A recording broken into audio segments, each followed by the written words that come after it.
एक कहानी, बड़े ध्यान से सुनना। एक लड़का है, इस कहानी में एक लड़का है जो बहुत ही गरीब परिवार से है। राइट, हम अक्सर कहते हैं कि हमारे पास पैसे की बड़ी कमी होती है। इसके परिवार में भी पैसे की बड़ी कमी। इसके पिता जो हैं वो ऑटो रिक्शा चलाते हैं, यानी बड़ी मुश्किल से जो है घर चलता है। माता गृहिणी है और अन्य 3 भाई बहन हैं जिनको पालना है, जिनको जो है वो एक लाइफ देनी है। कर ग्रामीण इलाके में है और पिछड़ा इलाका है, और यहाँ पर पैसे की तंगी हमेशा बनी, यानी कभी भी सरप्लस अमाउंट इस परिवार के पास नहीं हुआ। तमाम तरह की दिक्कतें, कभी बच्चों को बीमारियां आ जाती हैं, कभी कोई चीज़ हो जाता है, कभी छप्पर गिर जा रही है तो उसके बनवाने में पैसे लग जा रहे हैं। तो कभी भी ये परिवार जो है वो एक सरप्लस अमाउंट नहीं ले पाता। इसी परिवार का एक लड़का है जो इसी परिस्थिति में, इसी गरीबी में, इसी तरह के जो पैसे की तंगी में वो अपना जीवन उसने भी छुड़ाना शुरू किया। उसके बड़े भाई बहन हैं जो अपने जीवन में संघर्ष कर रहे हैं। कोई घर के कामों में हाथ बटा रहा है, बहन घर के कामों में हाथ बटा रही है। बड़ा भाई जो है वो पढ़ाई में उतना इंटरेस्ट नहीं ले पा रहा, उसके ऊपर मजबूरियां हैं कि वो परिवार के साथ जो है इनकम में हाथ बटाए। खैर, किसी तरह से परिवार जो है वो आगे बढ़ रहा है। ये स्टोरी आपकी भी हो सकती है, ये स्टोरी किसी की भी हो सकती है। इस लड़के की भी स्टोरी है। कहानी आगे बढ़ती है। गांव में पढ़ाई का मौसम, बिल्कुल गांव ग्रामीण इलाके में पढ़ रहा है। शहर से उसका दूर दूर तक अभी तक कोई नाता नहीं है, और ये ग्रामीण स्थिति में है। और सबसे महत्वपूर्ण बात है कि आर्थिक स्थिति ठीक नहीं है, कभी भी सरप्लस अमाउंट नहीं, यानी कि बड़े ख्वाब देखना, बड़ी संसाधन इकट्ठा करना, ये इस परिवार में अलाउ नहीं है। पर कहते हैं ना कि सपने किसी की बपौती नहीं होते हैं। सपने अमीरी गरीबी देखकर नहीं आते हैं, सपने गरीब गांव और शहर देखकर नहीं आते हैं। सपने तो बस आ जाते हैं। सपने जब एक बार आंखों में आ जाते हैं और आंखों से दिल में समा जाते हैं तो फिर वो सपने वास्तविकता में बदलना शुरू कर देते हैं। इसी परिवार में एक छोटा सा लड़का है जिसके दिमाग में कुछ सपने आ गए। अब सपने, परिस्थितियां देखिए कि बाकी 3 भाई बहन पढ़ाई में ज्यादा ध्यान नहीं दे रहे हैं, घर के कामों में हैं, कुछ सेगमेंट्स उनके हैं कि वो परिवार की आय में भी सपोर्ट कर रहे हैं। लेकिन इसको पढ़ाई से बड़ा प्यार हो जाता है। इसको लगता है कि मेरी पढ़ाई, मेरी जो सिचुएशन है, ये गरीबी, भाई मैं गरीब का बच्चा हूं, क्या करूंगा, मैं भी ऑटो चलाऊंगा या भी मैं भी जाके ढाबे पे काम करूंगा, तो जिंदगी भर इसी तरह के संघर्ष करता रहूंगा। आने वाली पीढ़ियां भी संघर्ष करती रहेंगी। मेरे पास बिजनेस करने के लिए पैसे नहीं, इतना फंड हमारे पास सरप्लस कभी हुआ ही नहीं कि हम एक जो है वो एक सामान्य जिंदगी भी जी सके। तो इस बच्चे के दिमाग में आता है कि मेरे पास सिर्फ और एक ही तरीका है, पढ़ाई करना, पढ़ाई करके कुछ बन जाना, अपने साथ साथ अपने पूरे परिवार को सुरक्षा देना, अपने परिवार को आय देना। तो अब मेरे पास केवल एक एसेट बचा है, पढ़ाई। मेरे पास और कोई विकल्प नहीं है, मेरे पास कोई ऑप्शन नहीं। और जिंदगी में जब कई बार ऐसा होता है कि जब आपके पास ऑप्शन नहीं रह जाते हैं, जब आपके पास विकल्प खत्म हो जाते हैं, तभी जिंदगी शुरू होती है। जिंदगी में जब विकल्प कई बार खत्म हो जाते हैं तभी जिंदगी करवट लेती है, जिंदगी तभी शुरू होती है। इसके साथ भी ऐसा हुआ। जब इसको समझ में आया कि मैं बिजनेस कर नहीं सकता, मेरी भी नियत यही है कि मुझे भी कहीं जाकर काम ढूंढना पड़ेगा, 4-5-10 हजार रुपए की नौकरी मिल जाएगी, लेकिन इससे जीवन नहीं चलेगा। इसने कहा कि अब मेरे पास सिर्फ पढ़ाई ही मेरा विकल्प है। और जब व्यक्ति विकल्पहीन हो जाता है तो वहां पर जीवन एक अलग रास्ता ढूंढ लेता है। सारी शक्तियां केंद्रित हो जाती हैं, और जब शक्तियां केंद्रित हो जाती हैं, जब पावर किसी पॉइंट पर आ जाता है, तो जब एक आतिशी शीशा सूरज की किरणों को जब एक बिंदु पर ले आ देता है तो कागज में आग लगा देता है। तो जीवन में भी ऐसा होता है, जब आपकी सारी शक्तियां, आपके सारी इमोशन किसी एक सपने, किसी एक लक्ष्य के लिए जब आ जाते हैं तो वो लक्ष्य भेद कर ही रहा जाता है। यही जीतने वाले का नियम होता है। जब हम अपनी शक्तियों को बिखेर देते हैं, विकल्पों के साथ एंजॉय करने लगते हैं, लाइफ को एंजॉय करने लगते हैं, तभी हमारी शक्तियां हमें बर्बाद कर देती हैं। और जिस दिन हम सारी शक्तियों को केंद्रित कर लेते हैं, ध्यान की अवस्था में चले जाते हैं और अपने सपनों को हर समय अपने आंखों के सामने रखते हैं, उसी दिन हमारे सामने हमारे सपने सच होना शुरू हो जाते हैं। यहां पर मैंने क्या कहा, सपने किसी की बपौती नहीं होते। ये अमीरी गरीबी, स्त्री पुरुष किसी को नहीं देखते। ये तो बस देखते हैं कि सपनों के भार को कौन झेल पाता है। सपनों के भार को कौन झेल पाता है, क्योंकि सपने गर्भ की तरह आते हैं। कौन उस जो है वो, जैसे कहते हैं ना कि एक मां प्रेगनेंसी पीरियड, उस प्रसव पीड़ा को झेलती है। तो सपने जो देखता है और जो उसको हकीकत में बदल के लाता है, सपने कोई भी देख सकता है, लेकिन सपनों को हकीकत में बदलने वाले जो है वो उसी प्रसव पीड़ा से गुजरते हैं, उसी जो है वो तकलीफ से गुजरते हैं। जैसे कि कोई मां जब बच्चे को जन्म देती है तो उस पीड़ा से गुजरती है। ये पीड़ा को झेलना सबके बस का नहीं होता है, इसीलिए सपने सबके हकीकत में नहीं बदलते। तो सपने तो आपके भी आ सकते हैं, ठीक है। बस अब सवाल है कि उन सपनों को पूरा करने के लिए अपनी शक्तियों को कैसे एकत्रित करो। इसके पास भी कुछ नहीं था, अब इसने समझा कि मुझे अपनी गरीबी खत्म करनी है तो मेरे पास एक ही तरीका है और वो है पढ़ाई करना। ठान लिया कि अब पढ़ाई करनी है और आगे जाना है। सफर शुरू होता है और आगे बढ़ता है।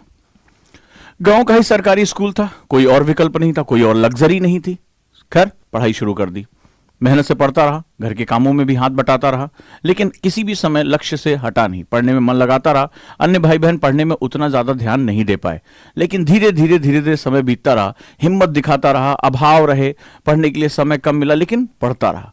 माँ बाप को भी लगा कि हाँ ये होशियार है, ये आगे अगर कुछ बन जाता है तो हमारे लिए भी एक एसेट हो जाएगा, तो उसको थोड़ा सा और ज्यादा समय दिया जाने लगा। खैर समय बीतता रहा, 10th की परीक्षा हुई और 10th परीक्षा में उसने बहुत अच्छे मार्क्स प्राप्त किए, 76% नंबर पाए। हालांकि ऐसा तो नहीं कहेंगे कि बहुत एक्स्ट्राऑर्डिनरी था, लेकिन फिर भी उस गांव के हिसाब से बहुत ज्यादा था। ठीक है, और ये उस गांव का बच्चा जो है उसने ये नंबर ला के दिखाया कि अभाव में भी हम ये नंबर ला सकते हैं। खैर एक और मुसीबत आ गई, खुशी तो आई लेकिन मुसीबत और बढ़ गई। मुसीबत ये बढ़ गई कि गांव में इसके बाद स्कूल नहीं था आगे पढ़ाई करने के लिए। उस गांव में यही जो है वो सबसे उच्चतम शिक्षा उपलब्ध थी। अब बड़ी स्थिति खराब कि अगर आगे पढ़ाई करनी है तो गांव से दूर जाना पड़ेगा। गांव से दूर जाना, पढ़ाई का बोझ उठाना, अब इस परिवार के लिए बहुत मुश्किलों का समय आ गया। परिवार में खुशी के साथ साथ चिंता भी शुरू हो गई। एक तरफ तो इसके मन में सपने जग चुके थे, 10वीं क्लास में ही इसके मन में जो है वो गहरी बातें आ चुकी थी, अपने जीवन को एक दृश्य देने के लिए जो है एक शुरुआत हो चुकी थी। अब आगे क्या किया जाए, आगे क्या हो, परिवार चिंता में है। खैर परिवार ने हिम्मत दिखाई। जब आप सपने देखते हैं ना तो आपके साथ के लोग हिम्मत दिखाना शुरू कर देते हैं। जिस दिन, एक बात याद रखिएगा, जिस दिन आप अपने सपनों में विश्वास करते हैं उसी दिन दुनिया आपके सपनों में विश्वास कर देती है। बहुत से लोग सपने नहीं देखते, बहुत से लोग सपनों को हकीकत में नहीं बदल पाते। बहुत ही विरले होते हैं जो सपने देखते भी हैं और सपनों को हकीकत में भी बदल पाते हैं। उन्हीं विरले लोगों में वो जो गर्भ को धारण कर सकते हैं, वो जो प्रसव पीड़ा को झेल सकते हैं, वो जो सपनों को जन्म देने की ताकत रखते हैं, दुनिया उनके सपनों में विश्वास करती है। जब आप कहते हैं कि सर लोग मेरा विरोध कर रहे हैं, सर लोग मुझे प्यार नहीं कर रहे, मेरे चीजों को जो है वो सपोर्ट नहीं कर रहे हैं, मेरे जो है माता पिता, एक्चुअली में आप अपने सपनों को सपोर्ट नहीं कर रहे होते हो। आप उनसे अपनी प्रतिध्वनि, अपने साउंड इकोसिस्टम से मांगना चाहते हो कि यार वो मेरा सपोर्ट कर दें। जिस दिन तुम्हें अपने सपनों में विश्वास हो गया, जिस दिन तुम आकर बैठ गए कि नहीं ये मेरे सपने हैं, मुझे इसको धारण करना है, जितनी भी तकलीफ होगी वो मुझे झेलनी है।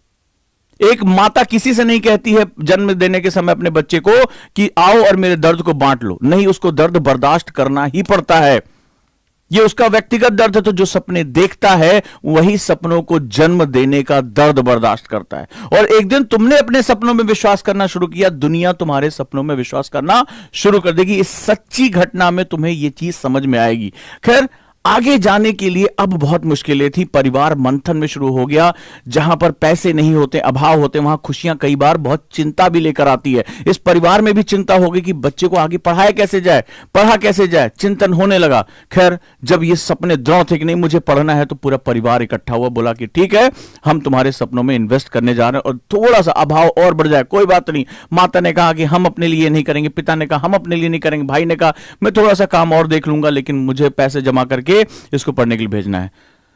थोड़ी दूर, गांव से दूर स्कूल के लिए पढ़ाई करने के लिए अब जाना पड़ा।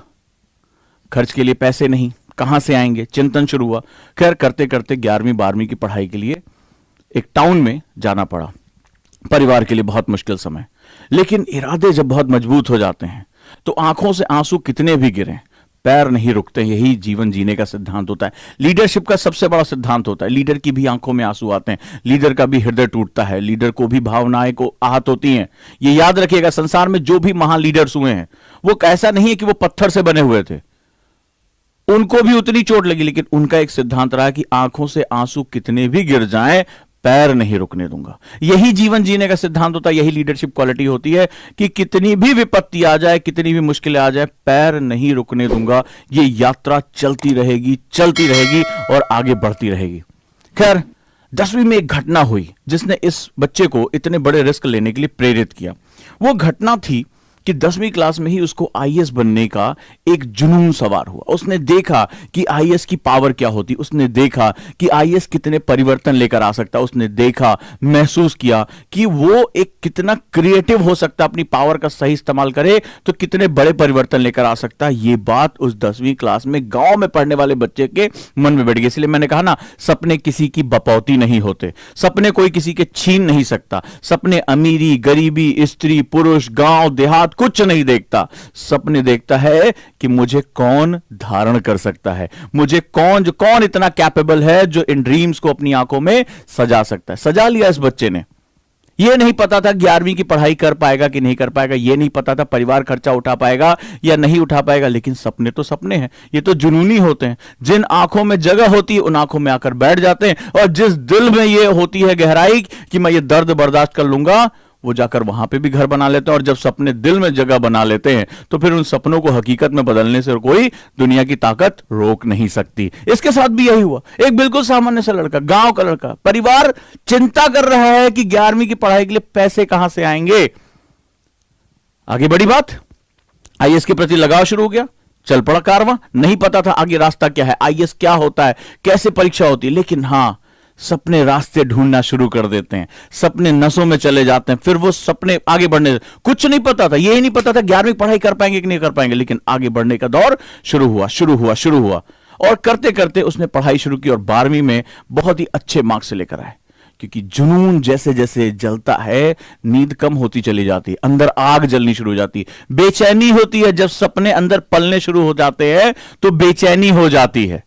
वो बेचैनी ऐसी होती है, वो फिर ना सोने देते हैं, ना कहीं उसको मस्ती नजर आती है, ना कोई यार दोस्त रहता। उसके लिए तो सब कुछ उसका ड्रीम बन जाता है। उसको पता होता है कि अब मैं विकल्पहीन हूं, मेरे पास कोई ऑप्शन नहीं है, मेरी जिंदगी को अगर मायने देना है तो मेरा एक ही ऑप्शन है, और वही उसका ऑप्शन बन जाता है। खैर, कहानी आगे बढ़ी, आर्थिक स्थिति खराब होने लगी। 12वीं कर लिया और अच्छे मार्क्स से कर लिया, वाहवाही होने लगी। अरे भाई, 91% नंबर बच्चे ने प्राप्त कर लिए, 91% 12th क्लास में। बहुत से संसाधन युक्त बच्चे जिन्होंने ट्यूशन लगा रखी थी, अच्छे घरों से आते थे, वो भी नहीं पढ़ पा रहे थे इतना, लेकिन इरादे थे, आगे जाना था। मन में कहीं आईएएस का सपना पल रहा था। धीरे धीरे वो सपना आकार ले रहा था। जितना बड़ा वो आकार लेता जा रहा था, बेचैनी उतनी बढ़ती जा रही थी। और बेचैनी जब नदी होती है और जब उसको अपना रास्ता खोजना होता है तो उसकी बेचैनी बढ़ती है, तो वो पत्थरों का सीना भी चीर देती है। तो इंसान के सामने मुश्किलों की क्या औकात है।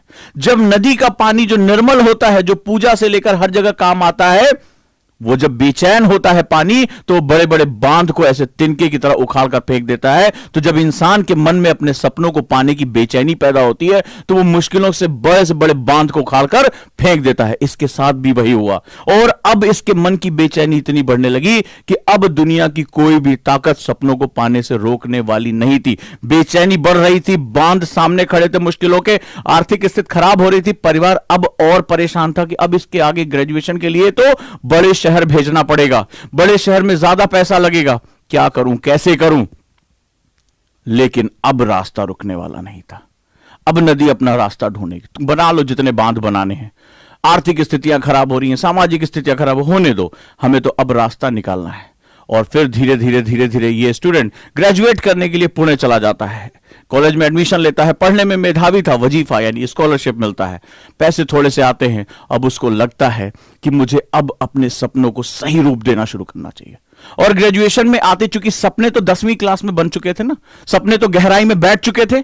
12वीं में सिद्ध कर दिया कि हां, मैं कमजोर नहीं हूं, मुझे थोड़े से भी संसाधन मिलेंगे तो मैं दुनिया को दिखा दूंगा कि मैं किसी से भी कमजोर नहीं हूं।